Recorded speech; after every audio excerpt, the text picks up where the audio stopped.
Dan pemirsa, sekarang saya bersama dengan Aibtu Jakaria. Selamat datang Aibtu. Terima kasih waktunya. Luar biasa di sela-sela kesibukan. Mau sharing ceritanya. Oh gitu, siap. Semuanya dimulai dengan pertanyaan yang mirip-mirip sih. Kenapa memilih profesi ini? Ya memang pas kebetulan ya saya dari keluarga angkatan. Oh, oke. Ya kakek dari angkatan darat, ayah dari kepolisian. Oh, siap. Jadi sinergitas TNI Polri. Oke. Kebetulan kita juga tinggal di asrama, jadi ya kita sudah terbiasa dengan kehidupan kepolisian. Saya pas lagi lulus sekolah, kita udah langsung masuk ke kepolisian. Saya di kepolisian masuk pada tahun 95-96 di SPN Hidung. Nah, kemudian suka dukanya. Apa suka dukanya? Kalau masalah suka dukanya banyak banget. Nah, siapa tahu bisa menginspirasi. Ya, banyak banget lah kalau suka dukanya. Tapi lebih banyak kan sukanya sih. Asik. Apa itu sukanya? Ya banyak aja kita namanya sukanya ya sama rekan-rekan juga di lapangan kita sering bercanda walaupun dalam keadaan situasi kalau andai kata dibilang menegangkan tapi kita bercanda. Menegangkannya gimana Bang Jakaria? Ya menegangkan dalam arti kayak pada ya kita dalam penggerebekan suatu tindak pidana, penggerebekan dia kita mengetahui bahwa ini pelaku memiliki senjata api, tapi kita ajak bercanda, rekan-rekan segala macam. Maksudnya biarin dia tetap waspada dan dia juga nggak stres. Oke. Berarti sudah berapa tahun dinas? Saya dinas udah 25 tahun di kepolisian. Pas kebetulan 24 tahun di Oh, berarti kebanyakan outdoor ya? Iya. Oke. Nah, kalau dukanya, boleh sharing? Ya kalau duka sih dibilang duka sih enggak juga sih kalau menurut gua sih ya. Karena memang itu udah merupakan panggilan tugas gua dan udah merupakan resiko juga. Banyak sih pengalaman ya istilahnya gua pernah ketembak. Ya kan 11 peluru waktu di Rancaikek Bandung, terus hampir juga baru-baru kemarin lagi gua ketembak juga di Palembang. Oh, hampir Ketembak juga kemarin waktu kejadian di Bandung di Rancaikek. Itu sebenarnya TKP di Jakarta itu tahun 2006 Mas Romi. 2006 kita kejar dengan gabungan anggota Jatandras dan Resmo pada saat waktu itu Jatandras, Resmo dan Polda Lampung. Kita gabung, terus kita tangkap yang tahun 2006 yaitu perampokan mesin pengisi ATM di Cawang 2,8 miliar. Itu mesin-mesin yang diambil? Buat ngisi mesin ATM. Jadi uang dari Armor itu, uang ini buat ngisi ATM. Buat mengisi mesin. Bukan berikut mesinnya nih, buat ngisi mesin 2,8 miliar pada saat waktu itu. Akhirnya kita melakukan pengembangan. Nah, kita dapat pelakunya sebagian dan gembong pelaku berhasil melarikan diri. Jadi di sana kita mencurigai mobil pelaku, lalu kita buka tuh mobil, ternyata pelakunya ada di dalam, tembak itu Mas Romi. Tembak. Ya, akhirnya gue kena, tembak. Mobil itu ketembak itu sekitar 180 lubang. Mobil 180 lubang, tapi yang masuk ke badan gue cuma 11. Alhamdulillah, karena karunia mujizat dari Allah lah. Begitu prinsip gua apa pada saat waktu itu? Prinsip gua polisi nggak boleh kalah sama penjahat. Jadi walaupun gua posisinya gua udah ketembak, gua tetap bertahan. Gimana caranya nih pelaku bisa gua tangkap?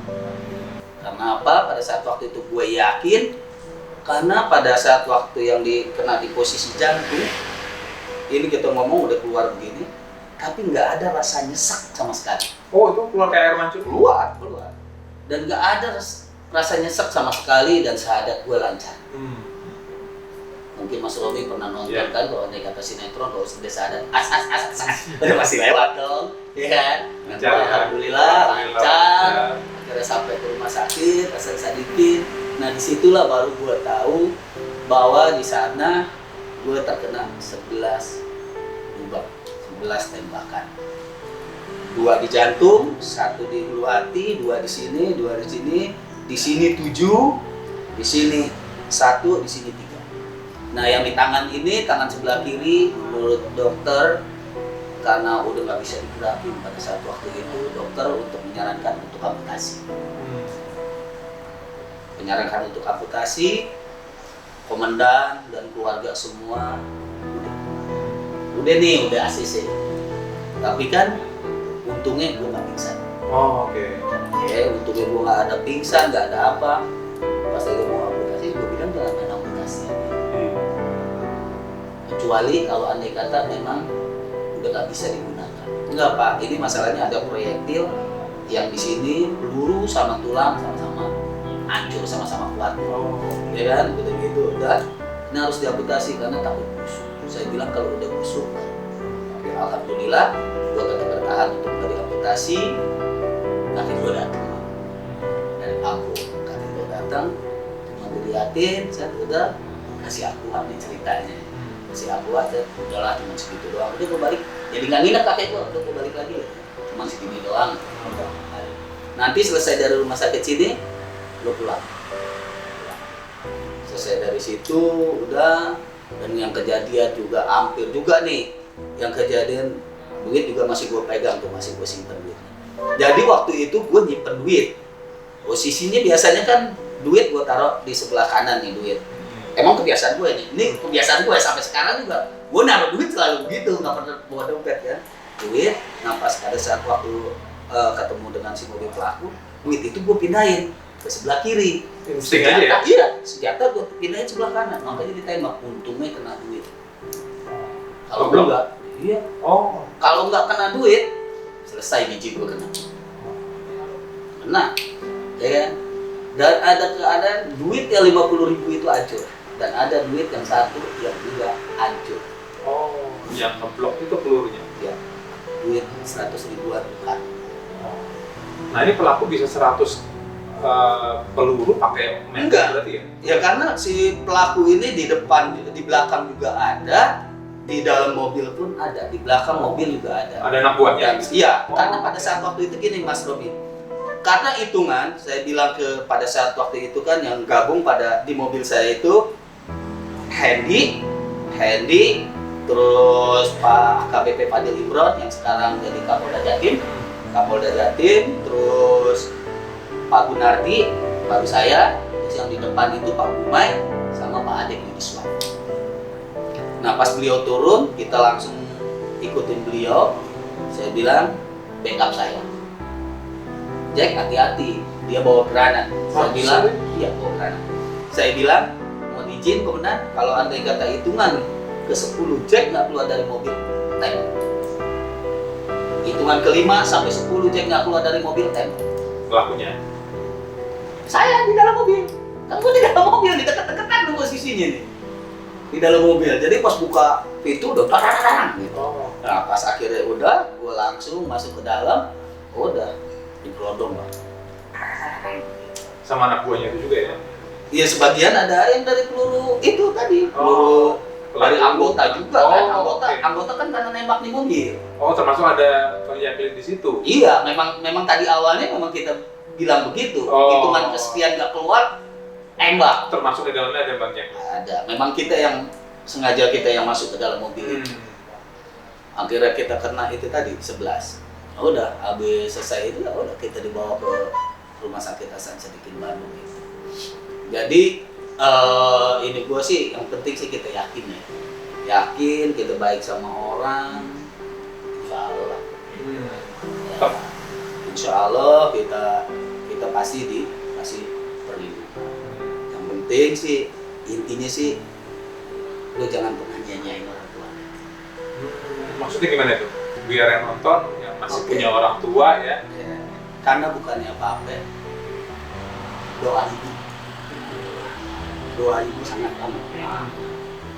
Jadi setiap gua ada kerjaan keluar, gua selalu minta doa sama ibu.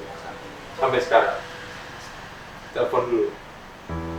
mau itu telepon kayak mau itu datang sama. Ibu di mana? Iya di Sekarang, sekarang di Jakarta. Balik lagi ke masalah ibu ya, kan katanya itu kan wasiat pusaka ya kan. Mungkin yang nonton ini punya orang tua gitu, karena yang bilang ibu ayah itu pusaka yang masih hidup ya. Nah sementara yang nonton kan mungkin ada masalah sama ibunya atau bapaknya. Gimana itu pesannya Bang Jacqueline buat mereka? Jangan lo sia-siain, mumpung masih hidup. Jangan disia-siain ya. Nyesel kan, kalau andai kata udah meninggal lo yang nyesel.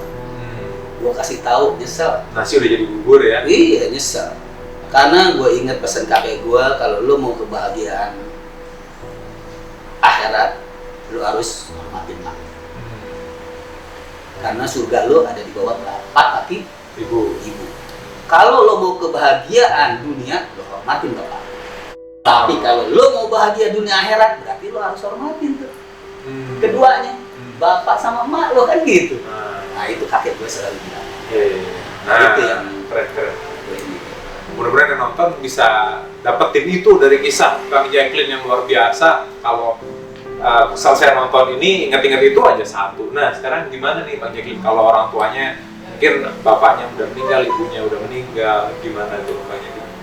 Iya tetap, yang penting gini, yang biasa, yang gue dapet lah ya, yang gue ngerti kalau andai kata orang tua udah meninggal, ya lu jangan lupa deh baca-bacain doa, kirim-kirim doa, sama lo kalau andai kata ini ya lu amal-amalin lah. Berarti pengabdian kita sama orang tua kita yang sudah meninggal ya hanya lewat doa ya? Iya dong, doa ya tetap. Tapi kan istilahnya ya kalau andai kata lo ada rezeki bisa lo nyatin. Iya. Buat sedekah buat orang tua. Tanpa lo bilang begitu pun itu udah otomatis. Udah otomatis itu nyampe orang tua. Nah sekarang kasus paling unik kan 25 tahun mungkin nggak ada yang unik gitu. Ada nggak? Ya unik ya banyak lah. Bukan mainstream gitu. Ya yang unik mah banyak lah. Kadang-kadang kita dapat foto tersangkanya udah berapa tahun yang lalu. Oh gitu. Iya dapat foto tersangka udah berapa tahun yang lalu. Tiba-tiba kita mau grebek orang, kita ketemu orang, kita nanya di pos ronda waktu itu. Anggota kita nanya lah ke pos ronda. Pas nanya ke pos ronda, buat kenal ini nggak kenal pak, nggak taunya tuh tersangka yang kita cari. Foto itu udah beda, dulu kurus, akhirnya gemuk, beda. Akhirnya tersangkanya kabur kan, akhirnya kita kejar, itu pak orangnya tadi. Dia untung dapet, banyak lah. Kadang-kadang juga ada lagi kejadian yang kocak kan. Kita lagi ke bandara. Soal apa? Bandara karena pada saat waktu itu kasus penipuan. Makanya nih, gue ingetin nih buat rekan-rekan pemirsa nih, lu jangan pernah gampang percaya sama orang yang baru lu kenal di media sosial. Itu bagus tuh. Ya. Karena ada nih kejadian, orang ini baru kenal lah di media sosial, akhirnya ngobrol, akhirnya dia video call yang nggak beres. Video call mah mesum. Iya kan? Akhirnya dia kirim lah apa gambar-gambar itu, diperas lah nih sama nih cewek. Si orang ini, korban ini diperas. Korbannya cowok berarti? Cowok. Oke. Jadi nggak cewek sama cowok juga nih, ada yang cewek juga ada. Ada yang kebalikan? Ada juga. Ini pas kebetulan yang kita cerita ini cowok. Oke. Pas udah gitu, udahlah diinin, ya kan ditipu-tipu begitu. Kita ke bandara. Karena kita lihat dulu dong fotonya, cakep banget deh ya, cakep banget di bandara kita lihat.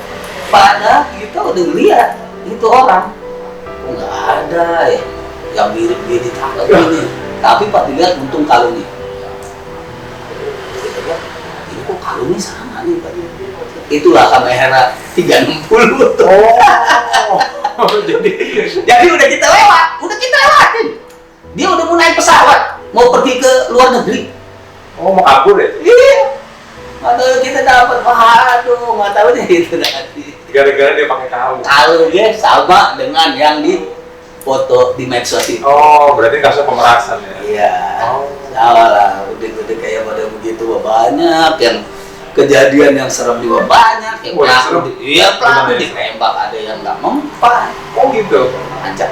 Banyak. Tapi kita ya udah, karena udah biasa ngadepin seperti itu ya, kita mah ikhlas nilai kalah. Judulnya ya kita sebagai anggota polisi nggak boleh kalah sama penjahat apapun itu. Ya kan? Buat anggota yang di lapangan pun, gua kalau andai kata berangkat sama rekan-rekan atau apa semua, gua bilang lo nggak usah ragu, nggak usah takut, ya kan? Nggak usah takut, maju. Kenapa? Ya semuanya udah gua alamin semua. Dia 25 tahun ya? Iya, udah gua alamin semua. Sampai bini gua mau diculik 2 kali. Serius? Kayak film-film gitu berarti? Iya. Bini gua juga mau diculik 2 kali. Terus yang terakhir juga waktu gua ngontrak di Menteng Jaya, Menteng Tenggulun, di sana adalah sarang narkoba. Bini gua diusir dari kontrakan, dibawain parang segala macam. Akhirnya bini gua telepon, gua datang ke Jakarta. Nggak taunya gue dapat informasi bahwa pelakunya ada di sana. Akhirnya gue ambil pelakunya, dan ternyata pelakunya pas kebetulan pada saat waktu itu lagi iniin barang bukti, lagi iniin narkoba. Akhirnya Berarti transaksi? bukan lagi ngecek. Akhirnya pas gue dobrak di situ, dia mencoba untuk melawan kita lah petugas. Akhirnya ya terpaksa gue berikan tindakan tegas. Seperti semua dalam kehidupan, ada hukum yang berlaku, yaitu hukum dualisme. Ada panas, ada dingin, ada pria, ada wanita, ada sukses dan kegagalan, lalu ada siang dan malam. Nah, berbicara mengenai malam, saya ingin Anda semuanya yang di rumah dan di studio berpartisipasi dengan eksperimen saya. Dan sekarang, jika Anda ingin berpartisipasi, ikuti saja.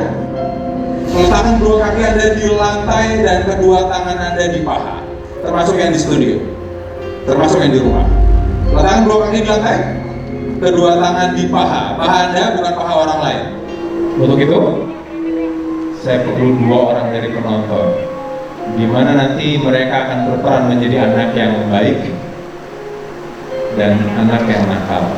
Tadi saya lihat waktu lempar bola kertas ada 2 anak kembar, Rizky dan Rido. Momen yang tepat, saya bereksperimen untuk melibatkan pasangan kembar ini. Cepat naik ke atas panggung, tepuk tangan untuk Rizky dan Rido. Silakan. Duduk di situ. Nah, jelaskan memorinya Rido di sini. Saya merasakan anak ini adalah anak yang baik. Berdiri pelan-pelan, Nuri. Rido di sini memikirkan memori yang baik, betul? Chandra? Ya betul. Rido di sini memikirkan memori yang baik. Masalahnya, kartunya cuma bertuliskan baik dan nakal. Apa memorinya? Sekarang, Uri, berdiri pelan-pelan, rasakan memorinya Rido. Apa memori baiknya? Saya merasakan Rido pernah membantu apa? Membangun pondok apa? Pondok Quran ini memori baiknya, betul? Ya.